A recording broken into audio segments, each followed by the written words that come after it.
America ने मशरक़े वुस्ता के अंदर अपनी फायर ताकत का बेदरेग इस्तेमाल करने का फैसला किया है। अमेरिका ने बहुत सारे बॉम्बर, बहुत सारे फाइटर जेट अपनी फौज के सेफ विड्रॉल के लिए भेज दिए हैं। इतलात ये हैं कि अब अमेरिका के ठिकाने जो हैं वो गैर महफूज हो चुके हैं। अमेरिका ने अपने एयरक्राफ्ट कैरियर को मुतहर्रिक कर दिया है और इतलात ये हैं कि अमेरिका किसी वक्त भी अफगानिस्तान के बहाने में पाकिस्तान पर या फिर ईरान के ऊपर भी कुछ दावा बोल सकता है। पाकिस्तान इस हवाले से हम वक्त तैयार है। पाकिस्तान ने अपनी बॉर्डर के ऊपर मौजूद फोर्सेस को अलर्ट रहने का हुक्म भी दे दिया है। पाकिस्तान की एयरफोर्स और चाइना की एयरफोर्स पाकिस्तान के अंदर मौजूद है, जो किसी भी नाखुशगवार वाक़े से निमटने के लिए तैयार है। मामलात की तह तक जाएंगे, एक एक फैक्ट आपके सामने रखेंगे और आपको बताएंगे कि अमेरिका किस तरह बुखलाया हुआ है, अमेरिका के फौजी किस तरह भागने पर मजबूर हो रहे हैं। तमाम तर चीजें आपके सामने रखेंगे। छोटी सी गुजारिश है कि आप हमारा यूट्यूब चैनल हसनात टीवी को सब्सक्राइब कर लें, घंटी के निशान को दबा लें ताकि लेटेस्ट न्यूज आप तक बर वक्त पहुंचती रहे। दोस्तों, सबसे पहले आपको ये बता दें कि अमेरिका के 6 बॉम्बर तैयारे कतर की बेस अल उदैद पर पहुंच चुके हैं। नाजरीन ग्रामी, इसके अलावा सैकड़ों अमेरिका के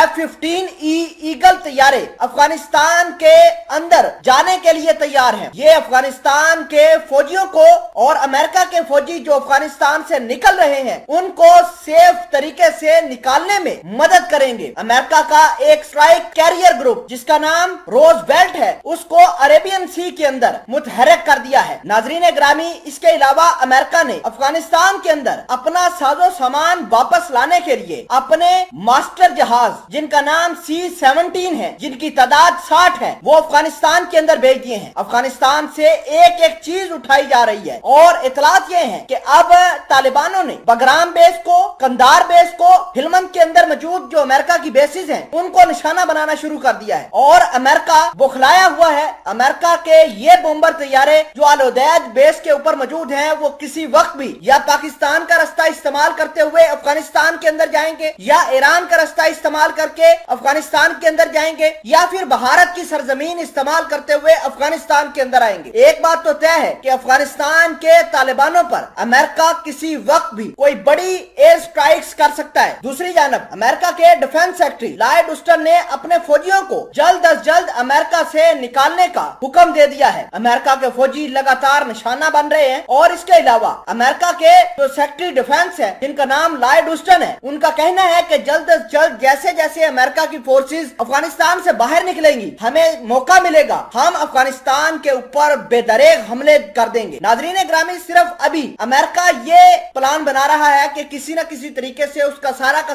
साजो सामान जो है वो अफगानिस्तान से निकलकर उसके मुल्क वापस आ जाए, सारे फौजी वापस आ जाए। जब कोई भी ग्राउंड पर अमेरिका की फोर्सेस नहीं होंगी तो अफगानिस्तान के ऊपर अमेरिका के यही फाइटर जेट, अमेरिका के यही बॉम्बर हमला करेंगे और ये फिर सिविलियन की डेथ होगी, इंफ्रास्ट्रक्चर तबाह होगा। तालिबानों और अशरफ गनी की गवर्नमेंट के दरमियान अब सवेर जंग होगी और ये जंग न सिर्फ अफगानिस्तान तक महदूद रहेगी बल्कि पाकिस्तान के अंदर, भारत के अंदर, ईरान के अंदर और सेंट्रल एशिया तक भी जाएगी।